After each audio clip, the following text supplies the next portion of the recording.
Friends, അപ്പോൾ നമ്മൾ ഇപ്രാവശ്യം ഉള്ളത് ആലുവയിലാണ്. ആലുവയിൽ നമ്മളൊരു ചേട്ടൻ്റെ ഒരു 20,000 ലിറ്റർ കൊള്ളുന്ന ഒരു ബയോഫ്ലോക്ക് ടാങ്കിൽ മീനുണ്ടെന്ന് പറഞ്ഞപ്പോൾ രാത്രി തന്നെ ഞങ്ങൾ വണ്ടിയൊക്കെ എടുത്തിട്ട് മീൻ പിടിക്കാൻ വേണ്ടി പോയതാണ്. അപ്പോൾ മീൻ വെള്ളമൊക്കെ വറ്റിച്ച് കഴിഞ്ഞപ്പോഴാണ് നമുക്ക് മനസ്സിലായത് ഇതിൽ നന്നായിട്ട് മീനുണ്ട് എന്നുള്ളത്.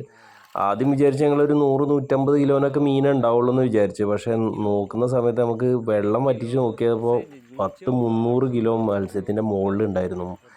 അപ്പോൾ അതിൽ 250 കിലോ മത്സ്യം ഞങ്ങൾ എടുത്തു. അത്യാവശ്യം വലുത്, പിന്നെ നല്ല ചെറുതുള്ളത് നമുക്ക് മാർക്കറ്റ് ചെയ്യാൻ പറ്റാത്തത് അവിടെ തന്നെ തിരിച്ചു കിട്ടു. അപ്പോൾ അതിൻ്റെ കാഴ്ചകളും വിശേഷങ്ങളും ഒക്കെയാണ് നമ്മൾ കാണുന്നത്. അപ്പോൾ ഒരു ബായിയും അതേപോലെ ഈ ചേട്ടനും കൂടെയാണ് മീൻ പിടിക്കുന്നത്. പിന്നെ ഞങ്ങൾ മീൻ എടുക്കാൻ വേണ്ടിയിട്ട് 2 പേര് വേറെ വന്നിട്ടുണ്ട്. അപ്പോൾ ആലുവയിലുള്ള ജോസഫേട്ടന് അത്യാവശ്യം നന്നായിട്ട് തന്നെ വെള്ളം നന്നായിട്ട് മാറ്റി കൊടുത്തിട്ടുണ്ട്. അതേപോലെ നമുക്ക് ഈ ടാങ്കിൻ്റെ സൈഡിൽ നോക്കി അറിയാൻ പറ്റും വെള്ളം നിന്നൊരു ലെവല്. അപ്പോൾ അത്യാവശ്യം നന്നായിട്ട് വെള്ളം നിർത്തിയിട്ടുണ്ട്. ആഴ്ചക്ക് ഒരു 5,000-10,000 ലിറ്റർ ഇദ്ദേഹം ഇതിൽ നിന്ന് വെള്ളം മാറ്റിയിട്ടുണ്ട്. വെള്ളം കേട് വന്നാലും ഇല്ലെങ്കിലും ഒക്കെ വെള്ളം നന്നായിട്ട് മാറ്റിയിട്ടാണ് കൃഷി ചെയ്തത്.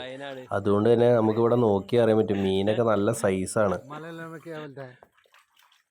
മലയാളത്തിൽ 5 ഭാഷ 5 ഐറ്റം പോലത്തെ ഒരു കാര്യം. അപ്പോൾ ചേട്ടൻ ചോദിച്ചത് കേട്ടില്ലേ, ഈ ടാങ്കിൻ്റെ അടിയിൽ ഈ ടാർപ്പായക്കുളത്തിൻ്റെ അടിയിൽ മണ്ണിടുന്നതുകൊണ്ട് വല്ല കാര്യമുണ്ടോ, വല്ല വളർച്ച കൂടുതൽ കിട്ടുമോ എന്നൊക്കെയാണ് ചോദിക്കുന്നത്. അതിലൊരു കാര്യമില്ല എന്നാണ് ഞാൻ മനസ്സിലാക്കുന്നത്.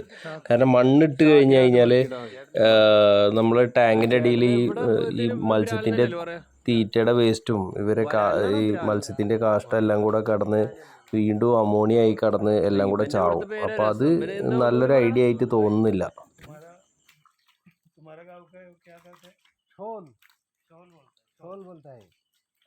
Chawal fool fool.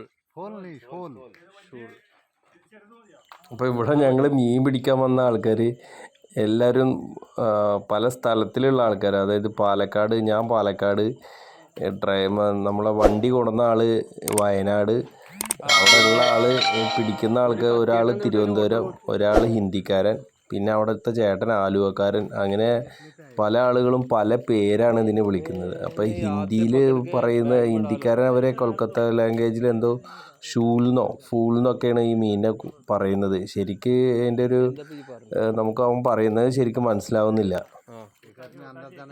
ഫ്രണ്ട്സ്, നിങ്ങൾക്ക് ഈ മീൻ കാണുമ്പോഴേ ശരിക്കും നമ്മൾ നാടൻ വരാലിനോ അല്ലെങ്കിൽ മറ്റുള്ള കുളങ്ങളിൽ നിന്നൊക്കെ പിടിക്കുന്ന മീനിനെക്കാളും ഒരു വെള്ള കളറായിട്ട് തോന്നുന്നില്ലേ? അത് എന്തുകൊണ്ടാണെന്നറിയാം. ഇവിടെ ഇദ്ദേഹം ഈ ടാങ്കിൻ്റെ അടിവശം നമുക്ക് നോക്കി അറിയാൻ പറ്റും ചെറിയൊരു വെഴുക്കലൊക്കെ ഉണ്ട്. പക്ഷേ ഇതിലൊരു ചളി കെട്ടിക്കിടക്കുകയോ അല്ലെങ്കിൽ മറ്റുള്ള രീതിയിലുള്ള വേസ്റ്റ് ഒന്നുമില്ല. നല്ല ക്ലിയർ വെള്ളത്തിൽ ഇത് കടന്നുകൊണ്ടാണ് നല്ല വെള്ള കളറ് ഇതിന് കാണുന്നത്. വെള്ള കളർ മീൻസ് ഒരു ഇളം തവിട്ട് കളറിൽ നമുക്ക് കാണുന്നത്. ശരിക്കും ഇതിൽ കുറച്ചൊക്കെ വെള്ളത്തിൽ കുറച്ചൊക്കെ ഈ ഗ്രീനിഷ് കളറൊക്കെ ആണെങ്കിലും അതേപോലെ കുറച്ച് കരിയിലകളോ മറ്റുള്ള കളറിലെ ചെറിയൊരു വെള്ളത്തിന് മാറ്റമൊക്കെ ഉണ്ടെങ്കിൽ ഇത് കറുപ്പ് കളറാവും. ഇല്ലാത്ത പക്ഷം ഇത് ഈ ഒരു കളറിലാണ് കാണുന്നത്. പക്ഷെ അതുകൊണ്ട് മീനിന് ടേസ്റ്റ് കുറവോ അല്ലെങ്കിൽ വേറെയുള്ള വ്യത്യാസങ്ങളൊന്നുമില്ല. ഇത് ഇനിയിപ്പോൾ ഈ മീൻ തന്നെ നമ്മളൊരു കറുപ്പ് കലർന്ന വെള്ളത്തിലേക്ക് അല്ലെങ്കിൽ ഒരു പച്ച കളറുള്ള വെള്ളത്തിലേക്ക് മാറ്റി കഴിഞ്ഞാൽ നമുക്ക് ഒരു 2 ദിവസം കഴിഞ്ഞ് കഴിഞ്ഞാൽ ഇതും കറുപ്പായിട്ട് കാണപ്പെടും. മീൻ പിടിക്കാനെ മംഗളികൾ അത്ര ഉഷാറ് വേറെ ആരും പിടിച്ചിടണോക്കെ. ഫ്രണ്ട്സ്, ഇതിൻ്റെ കുഞ്ഞുങ്ങളൊക്കെ ആവശ്യമുണ്ടെങ്കിൽ അതേപോലെ ഇതിൻ്റെ തീറ്റയൊക്കെ ഹോൾസെയിലായിട്ട് നിങ്ങൾക്ക് ആവശ്യമുണ്ടെങ്കിൽ നിങ്ങൾ കോൺടാക്ട് ചെയ്യുക. ഇപ്പോൾ ഇവിടെ തന്നെ ചേട്ടന് ഒരു നോർമൽ രീതിയിലാണ് തീറ്റ മേടിച്ചിട്ടുള്ളത്. അതുകൊണ്ട് നന്നായിട്ട് തന്നെ അത്യാവശ്യം നല്ല തീറ്റയ്ക്ക് നന്നായിട്ട് പൈസ ആയിട്ടുണ്ട്. പുള്ളി വാങ്ങിച്ച സ്ഥലത്തു നിന്നും നമ്മൾ കൊടുക്കുന്നതും തമ്മിൽ ഏകദേശം 10 രൂപയുടെ വ്യത്യാസമുണ്ട് റേറ്റിൽ. അപ്പോൾ നിങ്ങൾക്ക് കുഞ്ഞുങ്ങളും അതേപോലെ മത്സ്യത്തീറ്റയൊക്കെ ആവശ്യമുണ്ടെങ്കിൽ ഓർഡർ ചെയ്യുക. മാക്സിമം റേറ്റ് കുറച്ച് ഹോൾസെയിൽ റേറ്റിന് കേരളത്തിലെ എല്ലാ സ്ഥലത്തും നമ്മൾ ഡെലിവറി ചെയ്യുന്നതാണ്. അതേപോലെ തന്നെ മീൻ നിങ്ങളെ കയ്യിൽ വളർത്തു മത്സ്യങ്ങളൊക്കെ കൊടുക്കാനുണ്ടെങ്കിൽ ഇത് മത്സ്യം ആയിക്കോട്ടെ, നമുക്കിപ്പോൾ അത്യാവശ്യം ഡിമാൻഡ് ഉണ്ട്.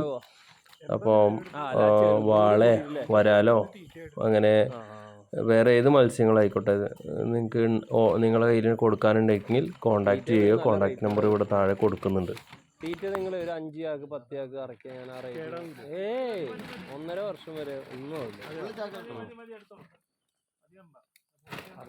ഓ ഭായി ഇത്രയൊന്നും ഫുള്ളാക്കണ്ട. ഇത് എന്തത് മെറ്റലാ? എടാ ഒരാള് ബാറ് വേടാ. നിങ്ങൾ അവിടെ ഒരു പേനും പേപ്പറും ആയിട്ട് നിന്നോ. എന്നിട്ട് അവിടെ നിന്നിട്ട് വലുതും ചെറുതും തരം തിരിച്ച് എഴുതാം കേട്ടോ. ആ അവിടെ ബോക്സ് വെച്ചിട്ടുണ്ട്, അതിലേക്ക് തട്ടുക.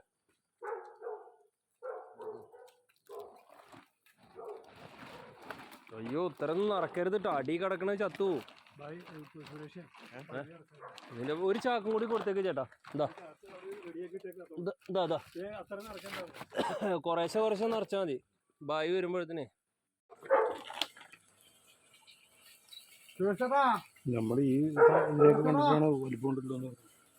നോക്കാം, നമുക്ക് നോക്കിയേക്കാം കേട്ടോ.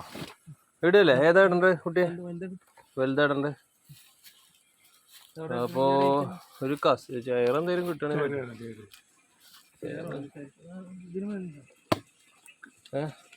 ഒരു ഡ്രം വരുമോ? ഒരു ഡ്രം വരുമോ ചേട്ടാ? ഇത് വേണ്ട, 700 ഗ്രാം കേട്ടോ. അതൊക്കെ 1 കിലോന്റെ മുകൾക്കുള്ളതാണ് ഇടുന്നത്. ഇത് നോക്കിയടാ, 1300. ഇതില്ല. ഓ ഇത് ചെറുതിടാനൊരു ഇതും കൂടി കാട്ട്. ചെറുതിടാനേ കുഞ്ഞപ്പോ ഇതൊക്കെ വരും. 2 ഒരു 1 किलो का 5 ग्राम कम है एक बार. ഒരു 4 ഡ്രം എടുത്തോ സാർ. എൻ്റെ ഒരു 4 ഡ്രം ഇട്ട്.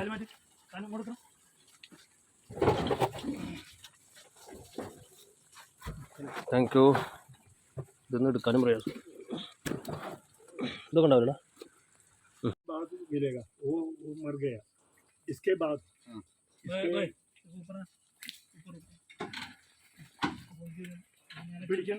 ഫ്രണ്ട്സ്, അപ്പോൾ നിങ്ങൾക്ക് ഈ വീഡിയോ ഇഷ്ടമായ ലൈക്ക് ചെയ്യുക, സബ്സ്ക്രൈബ് ചെയ്യുക. അതേപോലെ തന്നെ നിങ്ങളുടെ വിലയേറിയ അഭിപ്രായങ്ങളൊക്കെ താഴെ കമൻറ്റ് ബോക്സിൽ രേഖപ്പെടുത്തുക. അപ്പം മത്സ്യകൃഷിയായിട്ട് ബന്ധപ്പെട്ട നെക്സ്റ്റ് വീഡിയോയിൽ കാണാം. Bye bye. അയ്യടാ വെള്ളം ആരിസേ മൂടിയേക്ക്. ആ ബൾബ് പോണ.